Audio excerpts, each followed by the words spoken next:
What would you do? That can be a very useful question.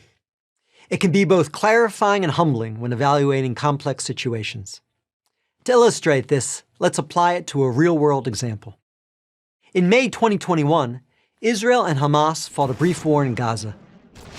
Nearly everyone knows that Hamas started the conflict. Firing rockets into a neighboring country is the very definition of aggression. And Israel responded as any country under attack would. Yet many blamed Israel, not Hamas, for the violence. People are certainly entitled to criticize the Jewish state, even when it defends itself. But before you do so, ask yourself a question, the one I posed at the opening. What would you do? So congratulations, you have just been made Prime Minister of Israel. And Mr. or Madam Prime Minister, we've got a problem. Hamas is firing hundreds of rockets at our cities. Yes, our missile defense system is stopping most of these from hitting their targets, but many are getting through. In recent days, Hamas missiles killed an Arab-Israeli citizen and his daughter, as well as a 5-year-old Jewish boy. Millions of your people have been forced into bomb shelters. The economy is shut down.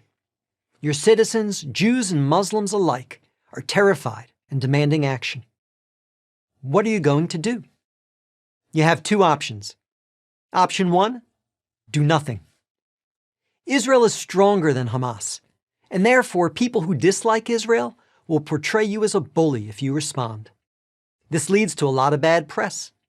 So to avoid a PR disaster, tell your citizens to stay in their bomb shelters and hope that Hamas will run out of missiles soon. Or, option 2, defend yourself. Use your powerful military to stop the missile fire so that your people can go back to their lives. If you choose to defend yourself, then you're doing what Israel does. The first responsibility of every government is to keep its citizens safe from invasion, violence, and terror. So you've given the order to stop the missile fire. But wait, there's a big problem. Hamas operates in the heart of Gaza's densely populated cities. It stores its missiles in apartment buildings, hospitals, and schools. And it fires its missiles from residential neighborhoods. They don't care that using civilians as human shields like this is a war crime. So stopping the missile fire will require you to strike Hamas in the heart of Gaza's population centers. If you want to protect your citizens, you risk harming Palestinian civilians. What are you going to do? You have two options. Option 1, do nothing. The terrorists have outsmarted you by using your own morality against you. You're trapped by your own decency. Tell your citizens to stay in their bomb shelters and hope that Hamas will run out of missiles soon. Or, option 2, do everything possible to stop the Hamas missiles while protecting Palestinian civilians. How? Before you conduct an operation, drop thousands of leaflets warning that you're coming. Create safe corridors for civilians to flee. And before you strike a particular building, warn every person in that building that you're coming. Call and text their cell phones, and then make sure they've actually left. If you choose option 2, you're doing what Israel does. Yes, you're giving up the element of surprise. Yes, the terrorists will most likely take their missiles and flee along with the civilians.